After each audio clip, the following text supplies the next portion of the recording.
Picture this. It's New Jersey. Strange lights are in the sky. Phone lines at TV stations are lighting up. And everyone's asking the same question. Are we being invaded? As panic starts to spread around the state, two guys sit back and watch the chaos unfold. Because the alien spacecraft is nothing more than a homemade prank with a little creativity and a lot of nerve.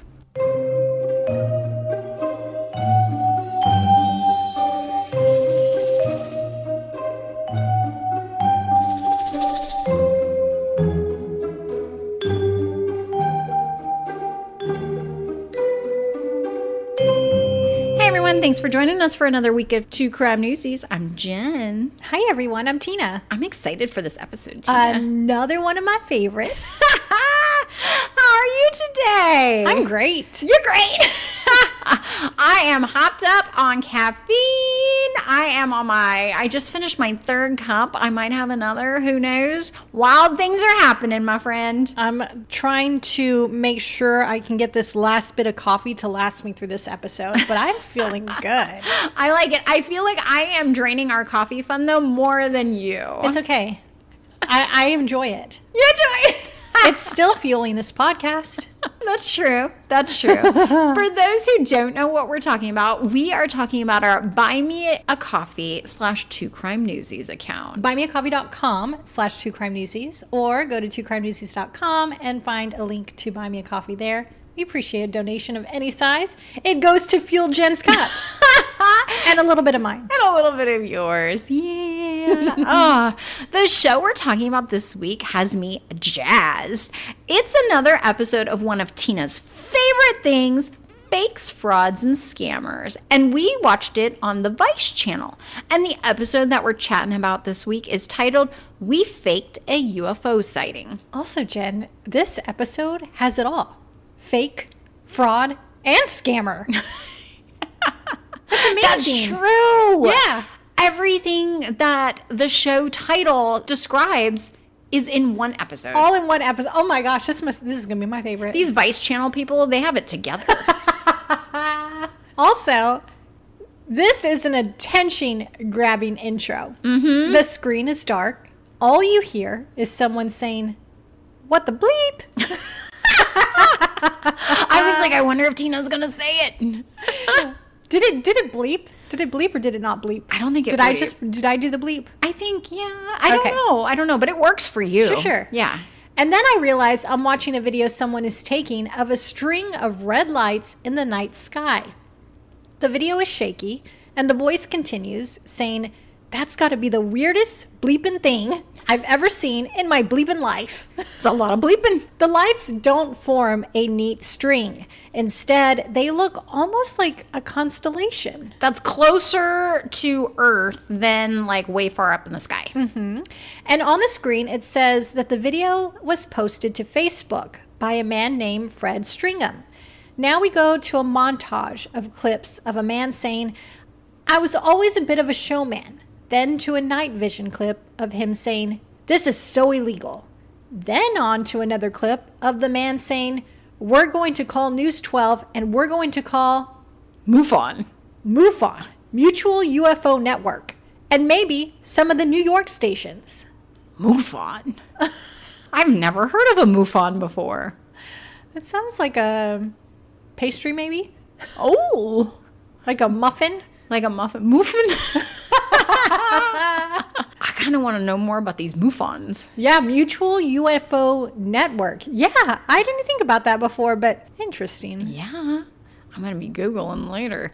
We then go to another news clip from a station called News 12, and on the screen we see what looks like 3 glowing dots on the screen, and the anchor saying that Morristown police have received more than a dozen calls about the UFO.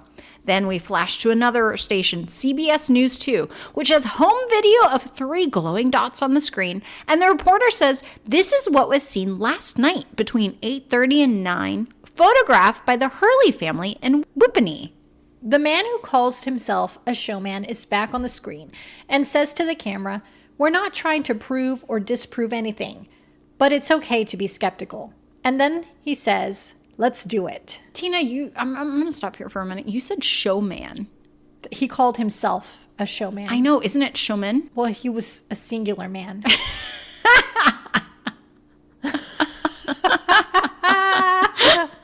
Okay, so that was the intro. The show then goes straight into the video of a dark night and what looks like someone driving. The video looks like it was recorded from inside a car shooting out of the front dashboard. You can see the time on the dash as 6:35. We hear it's January 5th, 2009. A man pops up on the screen next. His name is Joe Rudy. He's sitting in front of a window with some plants behind him. He's wearing a purple bluish beanie and a light gray v-neck hoodie with a striped shirt underneath. And honestly, to me, he looks like an ordinary guy who you'd see at an emo show back in the early 2000s. An ordinary guy you'd see at an emo show in the early 2000s? Yeah, I used to go to emo shows, a couple of them back in my day and in the early 2000s, and that's what folks were wearing. Okay, but when I think of the emo guys in the early 2000s, I think of My Chemical Romance, Panic at the Disco. These aren't ordinary guys, Jen. In fact, I think you'd be insulting them to call them ordinary guys. That's the opposite of what they're trying to be. You're right. Joe says that he and a man named Chris had known each other for about 13 years at this point, and they described themselves as class clowns. Joe says they would talk about pseudoscience, or as Google AI calls it, fake science. Some examples Google AI gives of this fake science are, now don't get upset, anyone. This is from Google AI, not me. But it says astrology and alternative health practices like crystal healing or energy therapies. Then Chris says he was having thoughts in his head that started around 2004. That's very specific, Jen. It is very specific. I also like the fact that you Googled what pseudoscience is. Well, I didn't know. And if I don't know something, I like to know. So yes, that's why I did that. But saying that you had thoughts in your head that started around 2004 is very specific. That is very specific. However, his thoughts were not so specific. He says he was thinking about doing something. Joe says Chris eventually came up with concocting a hoax. Who comes up with that? Just like a random Tuesday. Hey, I In think 2004. In 2004. Hey, I think I'm going to create a fake hoax. That sounds like a good idea. Let's go do that. Yeah. Who does that? Not me. Chris talks about how he remembers a hoax back in the 1960s when someone put flares on balloons and got people all riled up about it. So Joe says they started coming up with a plan to figure out how to make their own version of lights in the sky. I'm going to stop you right there. Never in my life have I thought, hey, I want to perpetrate a hoax on this fine day. How in the world do people come up with this stuff? Who has this time? Not only that, Jen, but someone else did it in the 60s, and you're going to do it again in the early 2000s. But why? It's not original if someone already did it. Shouldn't you come up with your own original hoax? And for what purpose? Because the reasoning that these two give us next is absurd. Chris says he knew that the end game of his social experiment was us saying, ta-da, we did it. That's it. That's it. When Chris, who's wearing a light blue button-up shirt that looks like one that cowboys wear to rodeos. Oh, no. Wait, what? Yes, you didn't notice that? No. Yeah, the shirt he's wearing is one that I imagine like people who go to rodeos wear. Is it Western embroidered? No, it's not Western embroidered. It just looks Western. Did it have plaid? Like what? It was like checkered, from what I can remember. You don't think when I see a checkered shirt on somebody, I always, my mind just goes to rodeos. That's Does so yours funny. not? No. Oh, okay. I didn't notice that. Oh, well, there we go. Ta-da! We did it. I want to know what he was expecting people to say. Did he think people were going to be like, wow, these guys are so clever. Haven't fooled all of us? As they used to say on a popular TV show, Home Improvement, which I love, by the way. I don't think so, Tim. You're really trying to age us with a Home Improvement reference, Jen. Joe says to him, it sounded like a fun thing to do. And I have to mention, Jen, that in this interview with Joe, he's sitting indoors, and as you mentioned, he's wearing a white and gray striped shirt with a gray V-neck sweater over, and he's sitting on a stool with his legs crossed at an angle towards the camera, and his hands are clasped to one side of his waist. And he's also wearing a beanie indoors. Was he cold, maybe? I don't know. I don't know. He looks like he's posing for the camera here. And he also looks a bit smug. In your opinion. In my opinion, which is pretty obnoxious to see. So Joe now says that there was another reason other than the ta-da endgame. Oh, give it to me. What's that? For doing this. He says maybe they could help raise the consciousness of some of us. How virtuous of them, Jen. Jeez. I'm trying my best not to be so judgy, but the way that these two come off in this interview, oof, yeah, they could use some media training. Yeah. So Joe goes on to say that the two of them, Chris and Joe, were always so baffled by how easy it was to fool credulous people. I feel really dumb admitting this, but I had to look up what the word prejudice means. Same. Don't feel bad. I did too. Because it's not one that I use in my day-to-day life. Right. According to the Merriam-Webster dictionary, credacious means naive. Credulous. See, I can't even pronounce it. I mean, clearly. Credacious sounds like a crustacean. What can I say except you're welcome? Oh, I love a Moana reference. So, according to the Merriam-Webster dictionary, credulous means naive, too willing to believe things without substantial proof. So what Joe means is that he was always baffled at how easily people could believe something. Actually, Jen, what Joe says is he was baffled by how easy it was to fool people who are easily fooled. Oh, that makes sense. Oh my gosh. Goodness gracious. I'm so glad we do this together so you can explain things to me. I think that's truly what sets our podcast apart, Tina, from so many others, is like we are okay with making fun of ourselves. I just wanted to be clear, okay? What Joe meant is how it was astonishing how he could really easily fool people. Oh my gosh. Okay, so this is when on the show we see a newspaper, the Daily Record, and on the front top left corner of the newspaper, there's an article titled Mystery Still Alive, New Lights in the Sky, with the subheading reading, Night Sightings in Morris spark much speculation. But Joe says they didn't just make lights appear in the sky one time, they did it several times to keep the story alive. So how does one make lights in the sky that can fool people into thinking they're UFOs? And really quick, for those of you who may not know, a UFO is simply an unidentified flying object. When people hear the word UFO, they usually think of little green aliens from other planets coming down to Earth, or the aliens from the movie Independence Day. But UFO can be any flying object that's unidentified. And on this show, we see video of a younger looking Chris wearing jeans and a white button-up shirt, showing the camera a green helium tank in what looks like a dining room. He then tells the camera, we're going to duct tape fishing line to the balloons. Then he picks up 2 flashlights, and then he says, and finally in the mystery box, as he opens up a black square looking shoebox. Inside we see a Ziploc bag with some long looking tubes, and Chris says it looks like dynamite, but he promises it's just 5 flares with the fishing line already attached. Then we see a little brown box, and inside, Chris says, are the red balloons. So Chris says all of this equipment was a lot to carry in the woods, including helium tanks. Those can't be light. Or is helium light? Well, the helium is light, but the tanks to hold the helium are not light. You know what I mean.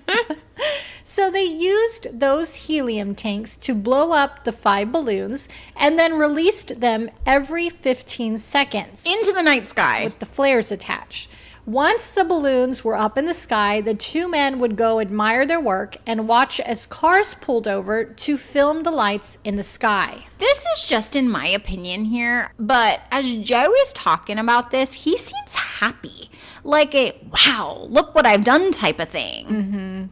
We see a news clip from a TV station in New Jersey talking about a video they received from a viewer that showed the 5 red lights in the sky at night. Chris says that he obviously knew what the lights were and he was impressed by what he was looking at. He also admits that he called the local news station in New Jersey and told them he's seeing some strange lights in the sky above Morristown, New Jersey. And then he says it just blew up from there and it was a snowball effect. Jen, this reminds me of a story we talked about where the first guy who called in a tip to police about a murder case ended up being the guy convicted for murder. Oh, yeah. Or the Golden State Killer showing up to town hall meetings about himself. They seem to always want to be involved. It's very narcissistic. So those were extreme cases, I think, of this. Clearly, Chris and Joe are majorly on the opposite end of the spectrum. Sure. They're not serial killers, No. but they sure are proud of their fake fraud and scamming. Back to Chris. He says there was mass hysteria now, with people coming up with all kinds of things to say about the lights. Some said they traveled against the wind. Some said they were in formation. Others said they traveled at high speeds. And one guy being interviewed by a reporter says the last light he saw in a flash just disappeared. In the world of crime, it's often the smallest details that cost people the most, the things they didn't see coming. And when it comes to your home and auto insurance, overpaying every month without realizing it, that's a costly mistake. That's where Quentin Brown with Shamrock Insurance comes in. Instead of locking you into one option, Quentin shops over 25 top-rated insurance carriers to find you the best coverage at the best price, so you're not left paying more than you should. Whether you're a homeowner, driver, business owner, or even a truck driver, Shamrock Insurance has you covered. No surprises, no wasted money, just smart protection tailored to you. So before your next bill hits like a bad plot twist, make the smart move. Call Quentin Brown with Shamrock Insurance today at 512-337-2482 and let him shop for you. Because saving money should not be a mystery. If you missed that number, it's 512-337-2482. We'll include it in the show notes. Don't wait. Give them a call today.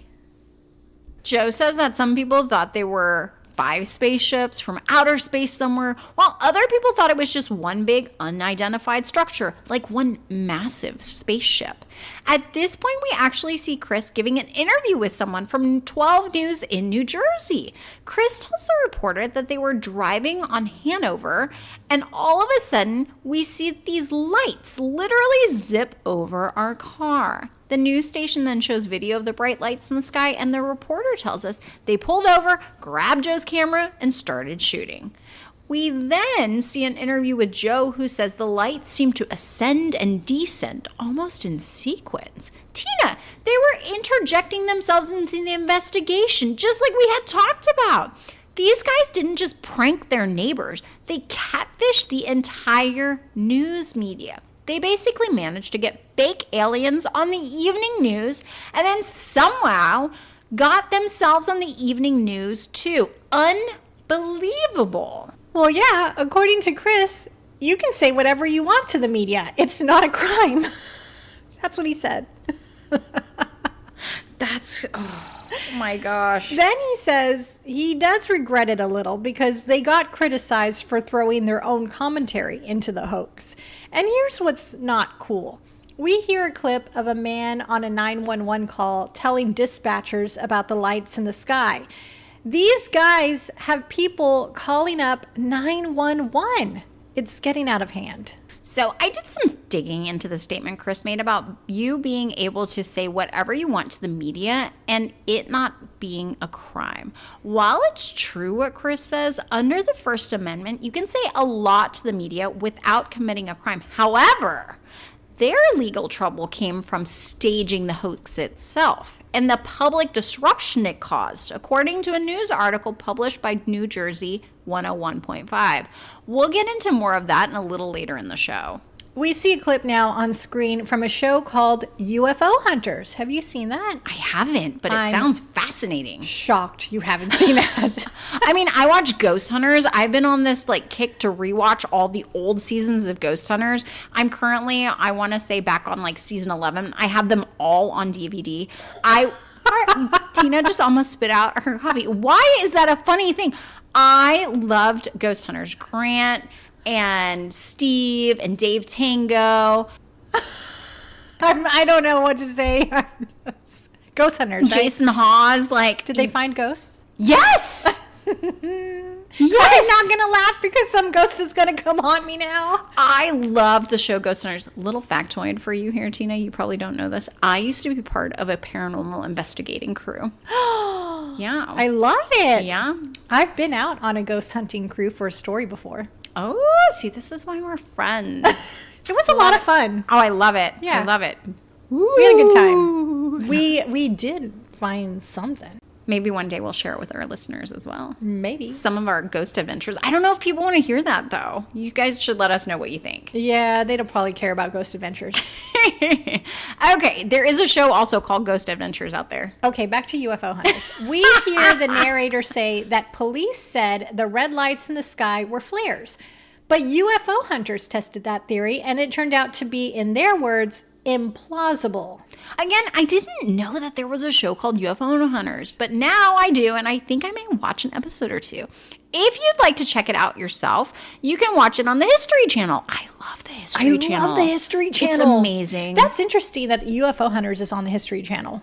Yeah, it's because it's awesome. I would think it would be more of a TLC show.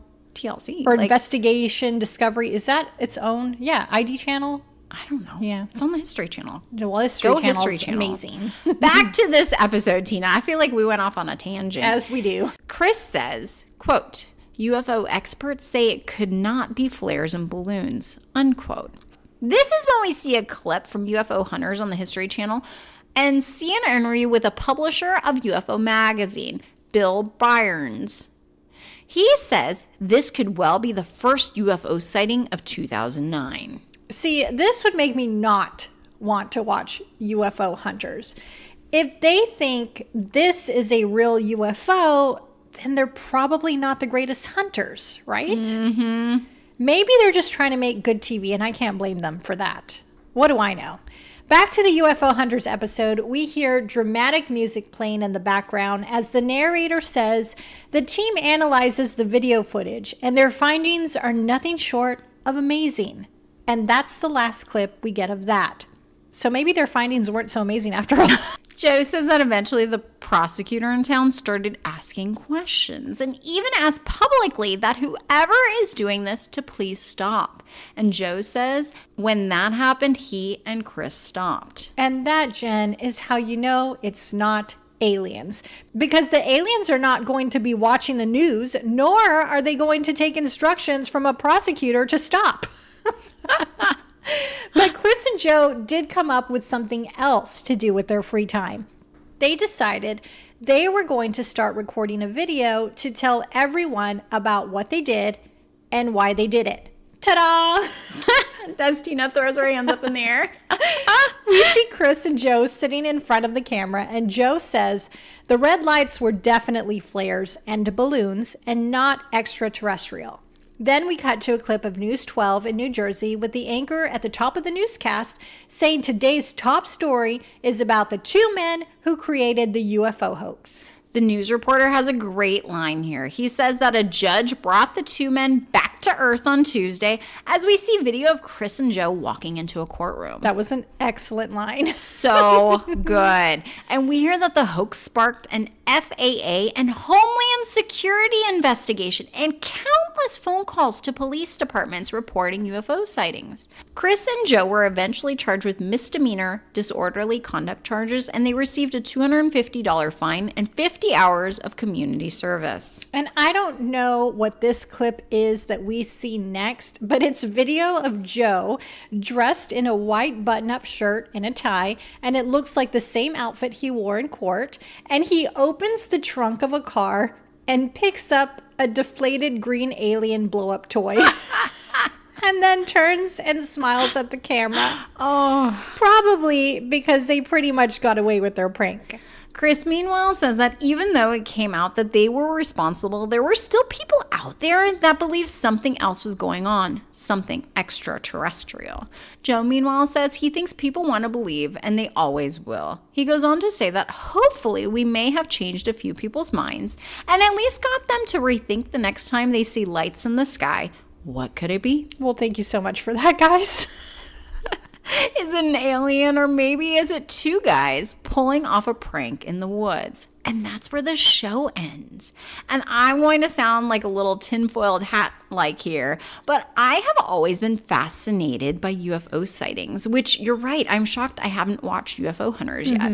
I think it came from the 1997 lights over Phoenix. Do you remember that? Not at all. Okay, so for those of you who may not remember, like Tina here, back on the night of March 13th, 1997, thousands of people across Arizona witnessed lights in a V formation across the state. You should totally look it up, Tina.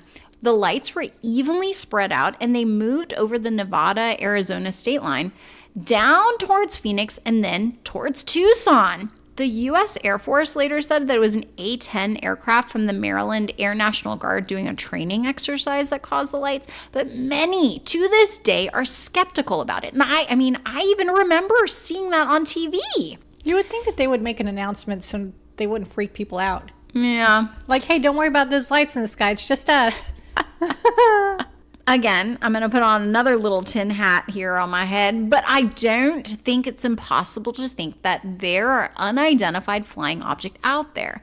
Not to mention the Pentagon even has a UFO website, and the U.S. government is continuously releasing new documented accounts of what the Pentagon calls unidentified anomalous phenomenon. According to CBS News, in July of 2026, the Pentagon had just released another batch of UFO files. 40 files to be exact, ranging from 14 documents, 19 videos, 4 audio files, and 3 pictures. One of the documents included in the file was from a military aviator, meaning a military pilot, who said a mysterious object was unlike anything he'd seen in his 28 years of service. If you want to check out the website for yourself, I did so, and it was fascinating, some of these things that you get to see. You can do so yourself. The website is war.gov/UFO/release. There you can scroll through by type. And as you can imagine, I quickly picked up video as soon as I could and started watching a few of these clips that were released. Did you see anything fascinating, or did they look like Chris and Joe's flares? There was some cool videos, Tina, that were caught from like inside. I don't know if they're fighter jets or what kind of planes they were, but you see just randomly things like dart across the sky. It's mind-blowing. Do you remember those drones that were flying over New Jersey a couple of years ago? Vaguely. What happened to those? I don't know. People just stopped talking about them one day. Do you think Joe and Chris were back to their antics? I don't think so. I don't think they'd do it again. Oh my gosh, you're right. I haven't heard anything about that. Huh. All of a sudden, either they disappeared or people are just comfortable with them now. Also, why is it always New Jersey? That's right. I mean, those were in New Jersey a couple years ago. You had Chris and Joe in New Jersey. Interesting. What's happening in New Jersey? Lots of UFO things. What an episode. I really enjoyed this one. It's a lighter crime episode.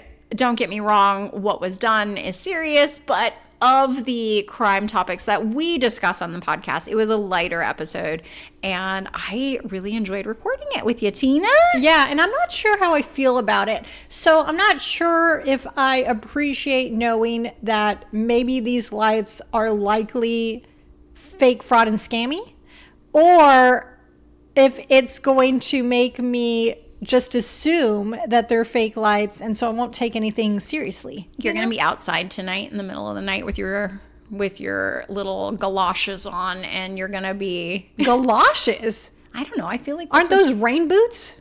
It's supposed to rain here today. That's true. You think I'm going out in the rain? No. You think I'm going out at night? No way. You'll be looking out your window. That's probably why I never see any UFOs. Because you don't go out past dark? No. I love it. Oh, well, we want to say thank you so much for being with us for another week of Two Crime Newsies. We hope you had as much fun listening to us as we had chatting with you all this week. And we hope that you guys join us again next week. Yes, and please, before you leave us, go to your podcast app, scroll down, click on Two Crime Newsies, and give us 5 stars. If you truly enjoyed this episode. And how could you not? All right. I have some UFO hunters on the History Channel to go watch, my friend. Yes, you do. I got to take a little break from my ghost hunters and turn to UFO hunters. Yeah. All right. We will talk to y'all again next week. Bye.